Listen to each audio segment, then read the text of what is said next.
Hi friends, it's Gwen. Welcome back to my channel. Today I'm here with a book of the month reading vlog. In this reading vlog, I am going to be reading the books that I chose for May. I got Yerba Buena and Breathless. This is an LGBT romance, I think, and this is a thriller set in the mountains, like a climbing, hiking story. This one, I really didn't know too much about this one going in. I didn't even know what the heck the title meant, but this is the name of a restaurant that our two characters work at in various ways. This one I chose because it was the thriller pick, and I've never heard of this author before. This might be their debut. Yes, this is her adult fiction debut, so I'm really looking forward to reading this one, especially because I know one of my good friends rated it 5 stars, so that just has me really excited. So yeah, I'm going to be reading these two books, and I'm actually not going to be starting them now. I look like this because I'm headed to the beach, you guys.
Hello friends, I am back from the beach, and I was going to get started on Yerba Buena, but I realized that this book does not release until May 31st, so I guess this was a new release.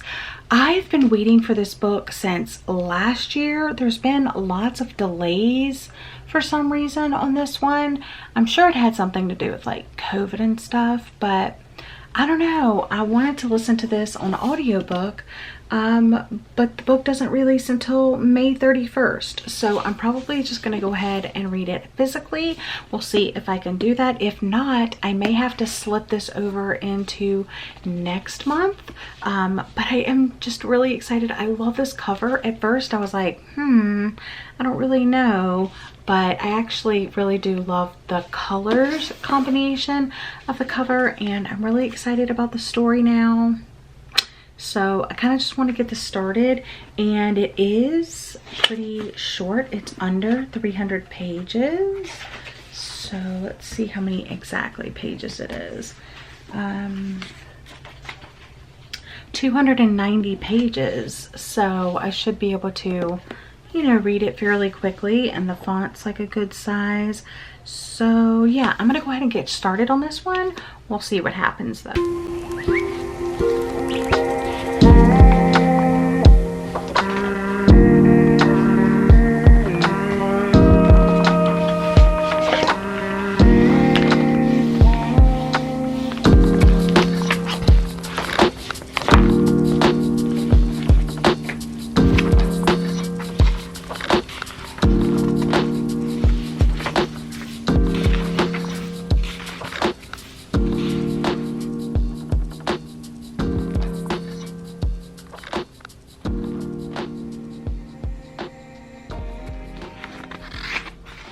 All right, first a reading update about Yerba Buena.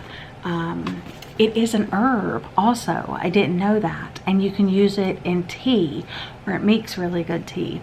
did not know that, so I may need to look that up. Anyway, I have made it to page 30, but I just added this sticky note in here. I'm gonna have to keep a character list because I'm already kind of lost with the characters. There's a lot of characters introduced.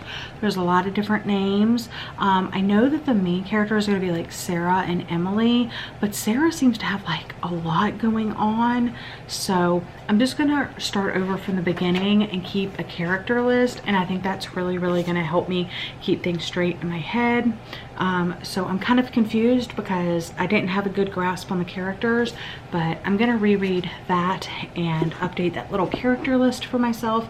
But I also got my order from Bath and Body Works, and I thought I could open it and show you guys what I got. I ordered, I think, like mainly soap and maybe a few candles. Okay, I did get some soaps. I got Sweet Orange Blossom, Endless Weekend,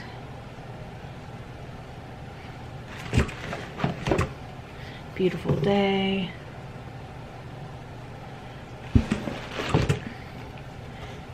Kitchen Lime, and Orange You Amazing. So I got 5 of those, and then I did get 3 candles. I think they were doing a sale on their 3-wick candles is when I got these. Now if I could just figure out how to open them.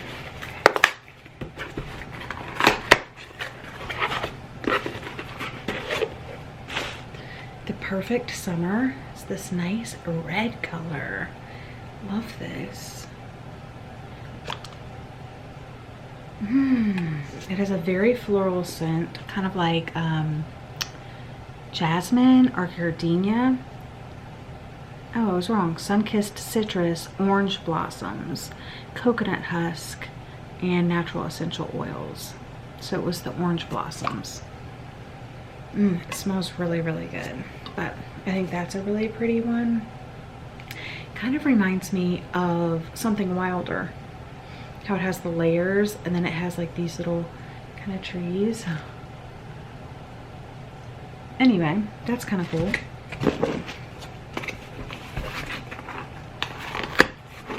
This is the 4th of July one that I got.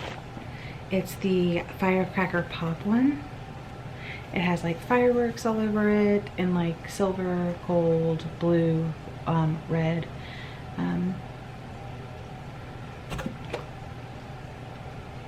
It smells really sweet. Red cherry, citrus, fresh citrus, juicy berry. Yeah, it's that cherry. It smells like cherry candy, like cherry Jolly Ranchers. And then the last one I got. Ooh, this one should smell really good. Orange Pineapple Punch. And it has like these palm trees on it.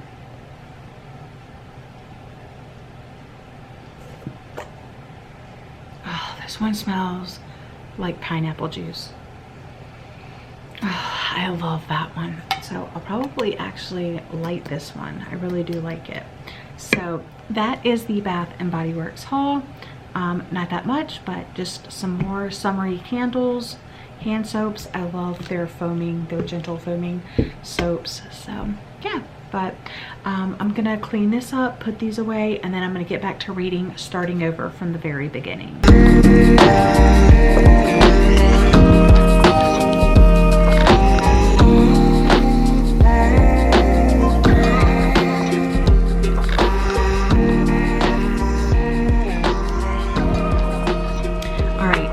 Started rereading. I'm only on page 9, so I've read 8 pages and I already have quite a list of characters. Sarah, Annie, Lily, Emily, Miss Santos, Pablo, Colette, Bass, Rudy, and Lauren. So 10 names in under 10 pages. That's why I needed to keep a character list. So I'm going into another chapter now, and there's already another name on this page that I already don't have written down. So that's gonna be another one added to the list. This is why it's so crazy and I get so frustrated with books lately. naming everybody? Why don't they just say Sarah's, or why don't they just say Emily's sister, Emily's dad, Emily's mom, other than giving them a name that I have to keep track of. So when I hear that name, I know that that's her mom, that's her dad, so forth. You know what I'm saying?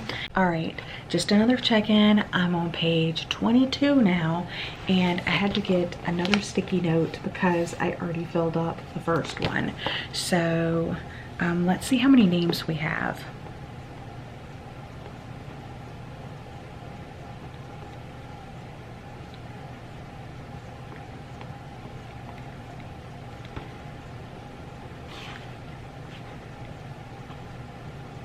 $18 names in 22 pages. So you basically, we have like two different stories. We have Sarah's story right now and Emily's story. And Sarah's story starts when she's 14 years old, and it's just, it talks about her and Annie and them being in love. And then it mentions that Sarah's mother is dead and that she has a little brother. And then later, 2 years later, we meet her younger brother. We meet 4 of her friends from school, Dave, Lily, Crystal, and Jimmy.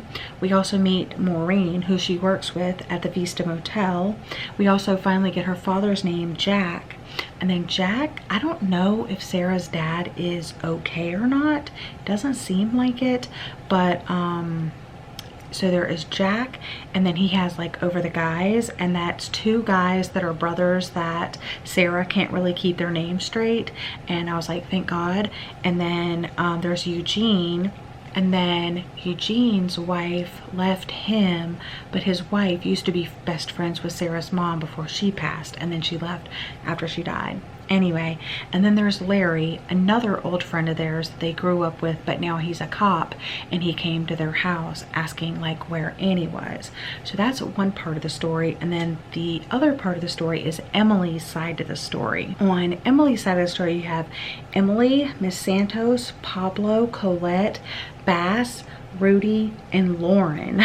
So there is a lot of people, and I'm sure I'm going to be hearing about these people for a good chunk of the book. So yeah, I'm just keeping notes and plugging along.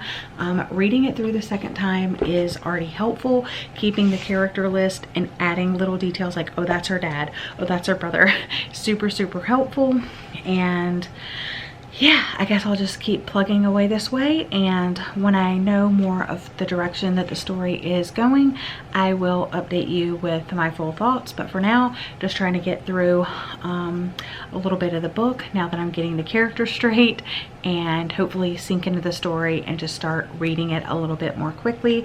Right now, I am just kind of underlining all of the things. I don't know if you can see that. I'm just kind of underlining all of the things right now, so I can keep it straight. So hopefully in a little bit, I'll just be sailing through.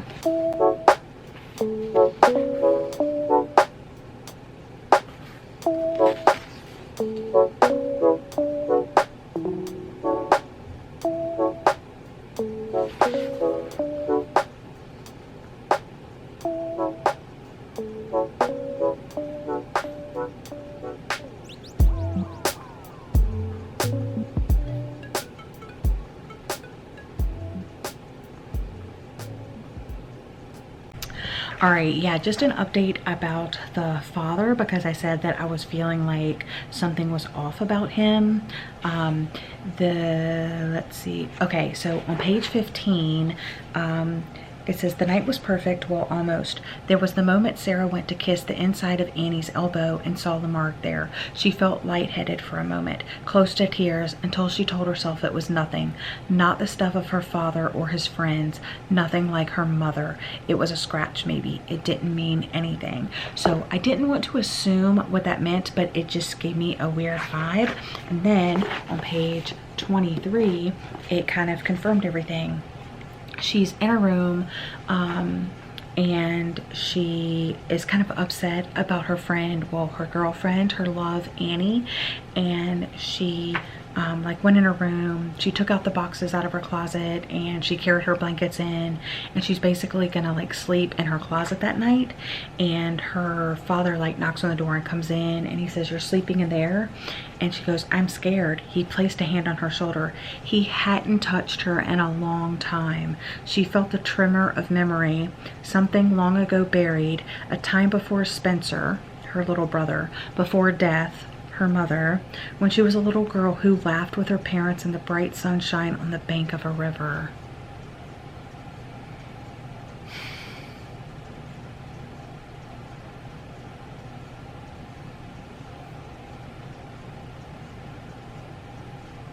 Makes me sick to my freaking stomach.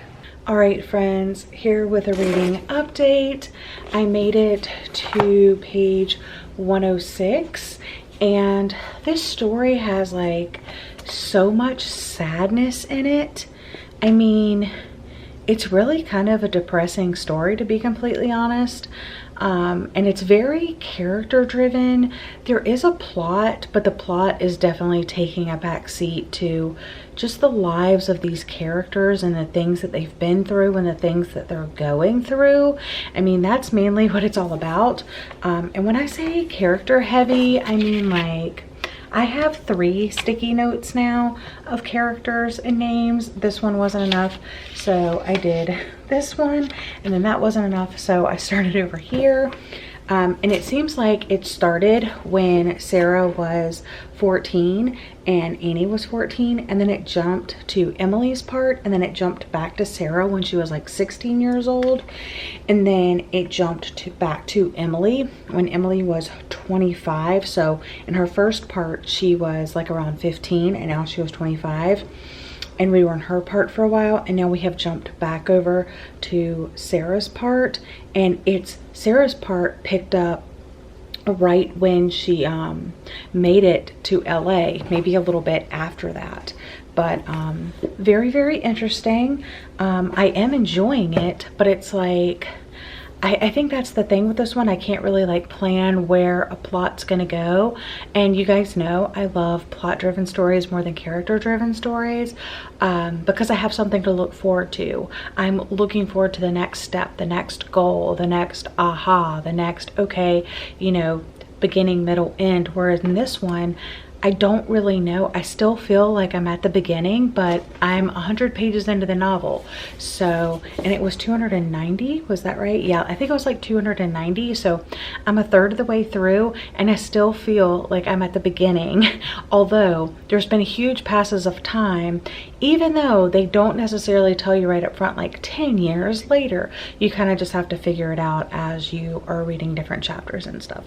Now I'm on page 142. And I'm still overall enjoying it, but I just wanted to do a little PSA with this book. If you are sad, depressed, having a bad day, I really do not recommend you reading this book.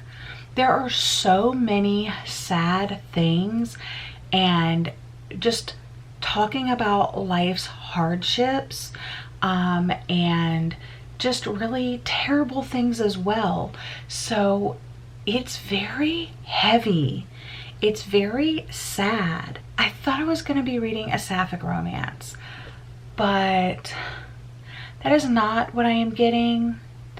And I need to read the full synopsis now, because I mean, I guess the bottom line, the bottom paragraph sums it up best. It says, at once exquisite and expansive, astonishing in its humanity and heart, Yerba Buena is a propulsive journey through the lives of 2 women trying to find someone, somewhere, or someone to call home. I don't know, it's just, it's really sad, and I don't know, and I continue to keep notes on the characters. I don't know if this makes sense. I thought about once I'm done reading the book, I should put my characters kind of in order, like Sarah's characters and Emily's characters, since the 2 have been kind of separate, to keep all of Sarah's characters in her part and then Emily's and hers. But I don't know, it's just, I don't know if I'm gonna wanna work that hard on it. All I know is it's really sad, and don't read this unless you are in the right frame of mind. I'm headed to bed. I'm very, very tired. I got up early, went to the beach, and I've been up all day, and it's 11:20 now, so I think I'm ready for bed. So I am gonna take my book to bed, but I doubt I'm gonna be able to finish. I made it to page 216, and the story has pretty much stayed the same. Like, it's still sad, but there's moments mixed in that are happy, I guess, but I'm always just waiting for the other shoe to drop. I did start making a list of some of the sad things that I've talked about. Desperate ways to make money, death, divorce, arrests, underage, consensual sex, and sexual assault of a minor. Those are some of the biggies, but anyway, I'm gonna head to bed and I will update you guys in the morning. Great news, friends. Last night I did finish Yerba Buena, and I'm rating this story 4 out of 5 stars, but that doesn't mean that I'm recommending you run out and read it right now. You definitely need to do some research with this one because it has a lot going on, and usually when I say that, I don't say it in the good way. I hate and I'm disappointed and I'm sad when authors try to tackle too many like themes and topics in one book, that it just doesn't end up working out because they don't give enough time to each thing. Some examples I can think of is Ghosts by Dolly Alderton and Tiffany D. Jackson in pretty much every book that I've ever read by her. It's not that I hated those books, it's just that that's one of the factors that kept me from rating those books higher than I did. Grown was probably my favorite book by her, but like I said, I've read several, including like White Smoke. What else have I read by her? Anyway, you get the point. Oh, Monday's Not Coming. Yeah, so anyway, those are just a few examples, but in this one, this story is under 300 pages. It's 290 pages, and there is so much like tackled in this book, from like grief, addiction, arrests, like sexual assault of a minor.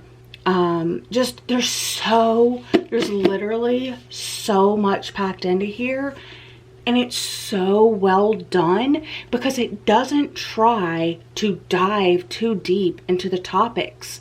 It just tells you what's going on, and then it shows you like how the characters, mainly the two main characters, Sarah and Emily, are dealing with the fallout of those things that have happened. And I think that's almost like the best way to do it if you're going to try to tackle so many things.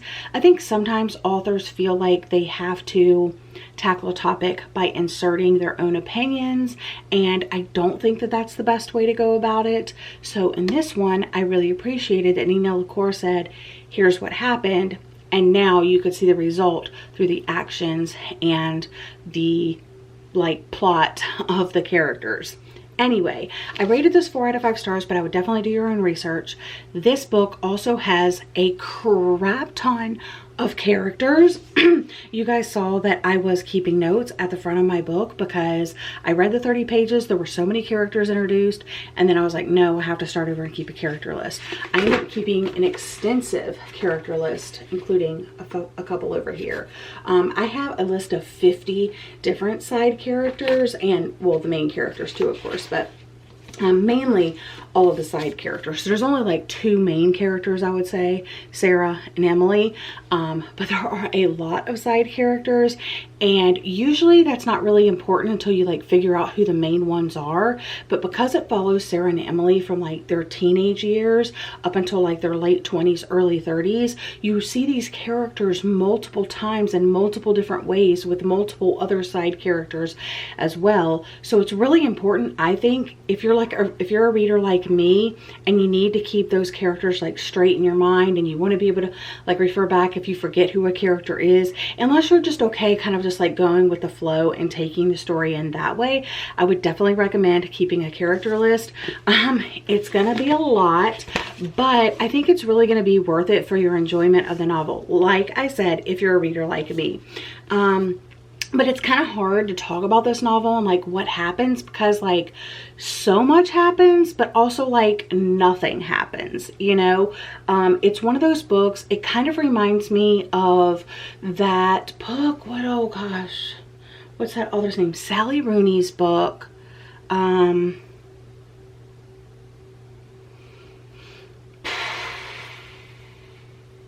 forget the name of the book, but it kind of reminds me of that. It is a star-crossed lover's story, but I wouldn't say it's a romance necessarily. It's really just a slice, a large slice of these two characters' lives and what happens to them from teenagehood to their late 20s and 30s. And like I said, it's told in under 300 pages. But a lot of people are saying it's a romance, and I don't think that it is. I think it's more of a love story, because you don't really see them like meeting, falling in love. I mean, you kind of do, but I don't know. I don't think it's a romance. You're not going to get swept off your feet. You may or may not get that happily ever after. So I just think it's more of a love story. The characters, Sarah and Emily, I was kind of surprised like where it started and the trajectory of the story, because the characters do not initially meet until page 65. And then that's only a meeting. They exchange pleasantries, and then that's it until page 146. So you're already halfway through the novel, and this is where our characters' stories kind of start merging a little bit. But for the majority of the story, you hear from Sarah's life, then you hear from Emily's life. You go back to Sarah's life, then you go back to Emily's life. And it takes little chunks at a time, and the time jumps weren't always like super clear, but it became evident over the course of like the part that you were reading. I don't know, there's just something about Nina LaCour's writing that I really like. I've read a few other books. By her, and in all of these, I said they had kind of like a really like dreamy, hazy quality to them, and I stand by that. Whenever I think of these, I just think it was like a story that I kind of like took in, and it was like a dream, like I was reading a dream. And this one, it doesn't have that exactly. I think it's a story that will kind of stick with me for a while, because it is a very character driven story. It's really about Sarah, it's really about Emily, and it's about the two of them together and what the future could possibly hold for them. So that's that one. And now it's time to move on to our next book.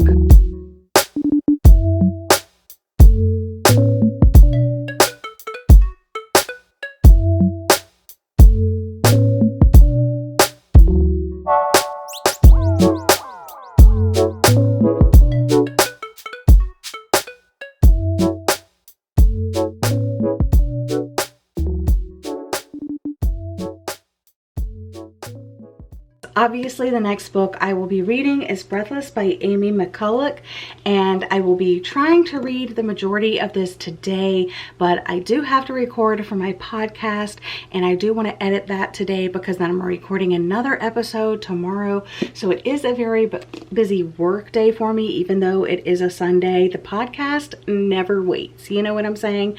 But yeah, this will be the next book that I'm reading. This is a thriller, and I've heard that it's really good, kind of a survivalist story, so I'm really in the mood for that. So I will let you know my thoughts as I get started with this later on today.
All right, friends, I'm finally here with a reading update.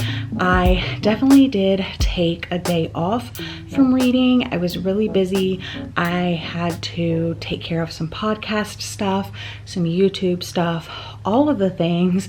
So I didn't really read anything that day, but I did read some yesterday. I actually made it to chapter 21, page 134. So I'm reading Breathless by Amy McColloch, and this is a thriller. It's kind of like a mountaineering thriller, if you will. It is about a journalist, Cecily, who is going to Nepal to follow this like legendary famous mountaineer named Charles McVeigh. He is he's on his last bit, the last mountain he has to climb the 14 mountain ranges in the world that are above 8,000 meters. So if he does that, he's doing it without oxygen, like supplemental oxygen. He's doing it alpine style, and he's doing all of those mountain ranges in a year. And that's like huge. It's like, you know, record breaking. Now this is fiction, so I haven't been checking like if this is all accurate or anything like that. I was just going into it for the thriller, the isolated setting, a little bit of adventure, because I thought that like the mountaineering, climbing aspect would be very thrilling and heart pumping, but also just the reason why it's a thriller is that there is supposedly, maybe possibly a killer on the mountain with this team that's going to the summit as well. Unfortunately, I'm not really enjoying myself, not enough to put it down. I'll probably finish either today or tomorrow, just depending on how much I want to put off finishing it, but it's just not gripping me the way that I thought it would. I read about 100 pages or so. That's where I was yesterday before I started reading. I also was very busy yesterday, but I read about 100 pages, and it was really just about the team, how they got to be a part of the team, what the summit and the climb was going to be all about Cecily's background and why she's there, because she's like our main character, and kind of the introduction of the characters, setting up where we are, why we're there, and then getting to the mountain. At a page like 100 is where they are finally starting to trek up, you know, the mountain. They're making their way to the base camp. They're doing some drills and some practices, going to certain elevations, coming back down, you know, that sort of thing. And I will say that you don't have to be like first in climbing or anything like that. The author does a really good job of explaining everything in a really like easy, to understand, like approachable way, but not in a boring way either. It's not just like fact after fact. It's very interesting the way that she did that, and she does have climbing experience, I think. So I think that that just comes off really well in her writing. Unfortunately though, it was a very, very slow start. I almost wish that it would have started on the mountain and they would have started their training, and then it could have like flashed back to them meeting or something like that. I wish it would have just gotten to the action right away, but having those 100 page of like setup, it just made those 100 pages really kind of drag, if I'm being honest. And because we're just now starting to climb and like nothing has really happened in those additional 30 pages that I have read, it's a little boring.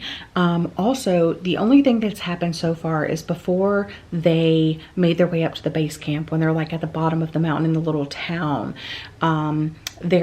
Cecily is taking this walk, and she's at this lake, and this guy like comes up and he's like, "Oh, I'm going for a swim in the lake, are you?" And she's like, "Oh my gosh, it's freezing, I could never." And he's like, "Oh, I love doing that." So she takes off and walks away, but the guy, like, she sees him like get in the water and stuff like that. Well, the next day they find out that he's died. It was like this freak accident thing.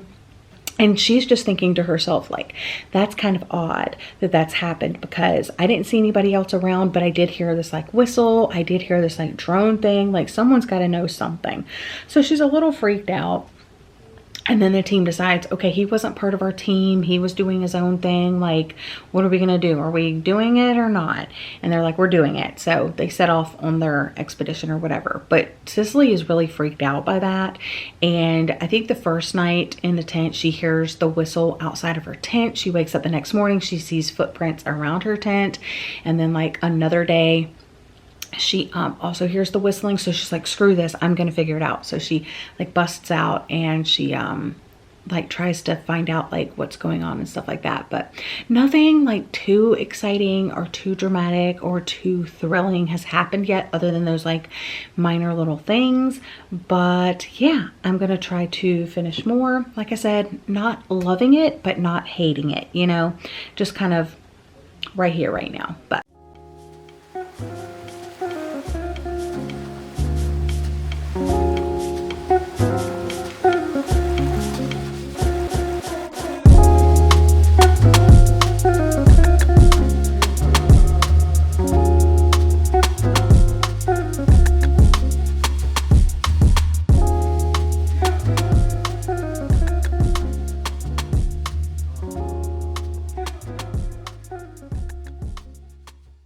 hello friends, it is much later in the evening.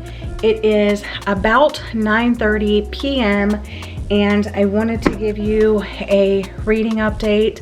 I didn't really start reading until later on in the afternoon because I was really busy this morning working on things for my podcast and my YouTube channel, of course. And I did manage to make it to chapter 41 though, page 252.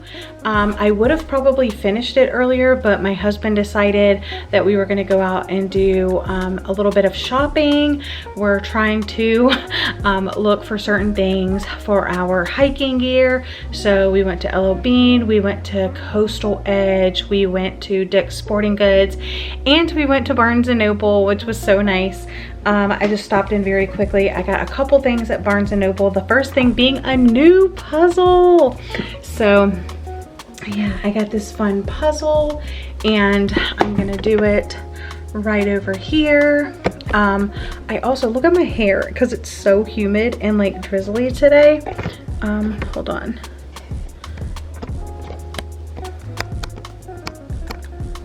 And there we go.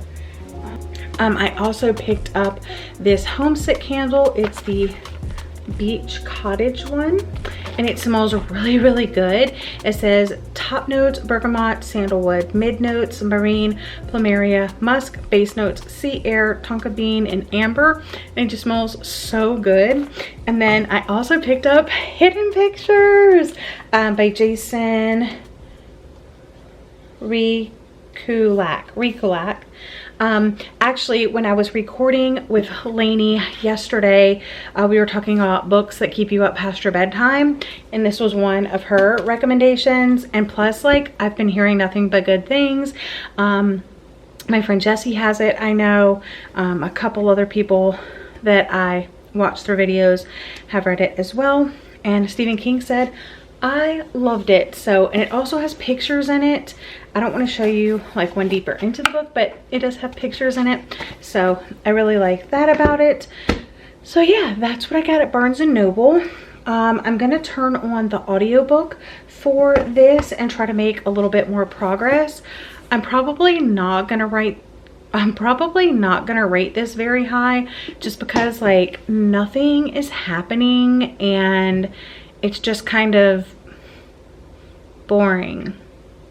I mean, it's okay. I think it's really strong in the climbing arena, but other than that, like, and I don't really care. But yeah, I'm gonna maybe start my new puzzle. It's by Pomegranate and it says The Quest for Knowledge. And I love that it has like this little border around it. There's like maybe a better picture. But yeah, I'm really excited to get started on this. So.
All right, friends, I'm here with a final update of Breathless by Amy McColloch. Overall, I'm kind of disappointed in this one. I'm rating it 2 out of 5 stars because I just think it's okay. A lot of the beginning was set up. You would think a story about like climbing one of the tallest mountains in the world, a journalist trying to get a story about this legendary climber that's doing something that's never been done before, a killer on the loose, just the adrenaline pumping of summiting this mountain and stuff. You think it would be like pretty heart pumping, pulse pounding. No, it was not. I think the reason is, oh, also another and then there were none. Kind of sort of retellings. That's what it felt like. It felt like and then there were none, but on a mountain, you know? So I did like that twist on it. But anyway, I think the reason why it wasn't, I wanted it to be more high stakes and it just wasn't. And I think that's because when people started dying, the other people that were still alive were easily explaining it off. Oh, freak things happen. Hikers, climbers die all the time. This is, you know, what they know. They expect this going in. They know that there's consequences of doing something this crazy. And yeah, everybody was just kind of like, oh yeah, someone died. Oh my gosh, that was an accident. And they kind of like threw it away. And to me, that was just really, really crazy. And let's see, I think there was just like too much setup. I really didn't like any of the characters. The plot was really slow moving until the end. And those are mainly why I rated it 2 out of 5 stars. I would say I would still recommend this if you're looking for like an isolated, snowy setting. If you're into mountaineering, then you definitely need to read this. If you're not and you want to learn a little bit about it, that's where this book really shines. You can tell without reading the author bio that the author knows exactly what they're talking about. And it's funny because in 2019 she actually did climb. She's the youngest Canadian woman to ever summit the mountain that is the one that is featured in Breathless. So I thought that that was really cool, but it wasn't like info dumpy in like the mountaineering section. It was just like woven into the story, and I did really appreciate that, but I didn't go into it for the mountaineering. I went into it for the body count, for the pileup of bodies and trying to figure out who the killer is and why a killer is killing people and all of that. And that kind of takes a back seat to the expedition itself, so to speak. So not my favorite, but glad I read it because I'm sure a lot of people are going to be reading it, especially since it's a book of the month pick. So yeah, so those are my thoughts on Breathless. But I also read Yerba Buena by Nina LaCour in this, and I am so happy that I finally got my hands on this book. Like I said, I have been anticipating it for a few years now. I think this is like the third. I think I started looking forward to this in 2020, and when it didn't happen in 2020, I was looking forward to it in 2021. And then when that didn't happen, I was just like, is this book literally ever coming out? So this is Nina LaCour's adult debut. I did show some of the other books that I have read by her, and I'm still kind of feeling like the story itself is probably a 3-star in my head, but I love Nina LaCour's writing so much. That's why I gave it a 4-star. There are a lot of characters in here and a lot of names, and they do come up multiple times throughout the story. This is a fairly short story. How would I describe, like, what is this book? It's not a romance. It's basically about these 2 women's lives separately, and then what happens when their lives interconnect. So it does have a love story element to it, but it's much more about just these girls' lives who have been through some shit and the rippling effects of like familia issues type thing. But I definitely do recommend this, but I also recommend you take character notes because you're gonna need it. I probably would have benefited a little bit more taking character notes in this one as well, because there were a lot of characters in this one. Not nearly. I mean, this is like excessive amounts of characters. Also, mentioning that, they were all purposeful though, and so many things were tackled in here that other authors I don't think could handle in such a short amount of time. There's a lot of authors out there that I'm like, man, they just tried to tackle too much in this book and they didn't have enough time to kind of breathe in that space. But Nina LaCour did not struggle at all. She packed so much into this book and it was done so well. That's why this one gets 4 stars. As far as this one, there is the team that is in Cicely's team. So Cicely is a journalist. She's trying to get this career-making interview with Charles McVeigh, which is on the last leg of this huge project he's been working on. It's called like Mission Clean 14, where he is summiting the 14 highest mountains above 8,000 meters. Alpine style, no oxygen, unassisted type thing. And he's doing all that within a year, and he's on his last leg of that. So she wants to get an interview with him, obviously, because she works at this like outdoor magazine. And he says, yeah, I'll give you the interview. I'll meet you at the summit, and then when we get back down, I'll give you the interview. So she goes on this, and there's like other teams. There's like videographers, photographers, other hikers, climbers, whatever, and things like that go on this team. There's also the Sherpas that are leading them up. There's also like the main guide that's taking them up. So there's a big team of them, you know, going up the mountain. So all of them, of course, have names. And then there's other teams that are also going to the summit at the same time as them. And there's characters. And then there's the people at the bottom of the mountain in the town. You have them and stuff, but I just kind of went into it and you know, whatever. But yeah, that's that. 2 more book of the months down. One of my goals this year was to only pick 1, and then if I picked one, then I had to read it in the month that I got it. So both of these were my May book of the month picks, and I did get more than one, but I did read both of them. So I still consider that an accomplishment. Of the 2, I would obviously recommend this one, but I don't think it's going to be for everybody. This one I would still recommend if it sounds good to you. I know my friend Jordan rated this one 5 stars. She just thought it was a really fun ride. So in my wrap-up show, I'm sure we're going to be talking about this one. Anyway, that's all for today's video. Thank you so much for watching. I hope you're all having a lovely day or night, and I'll see you guys again in another video very soon. Bye guys.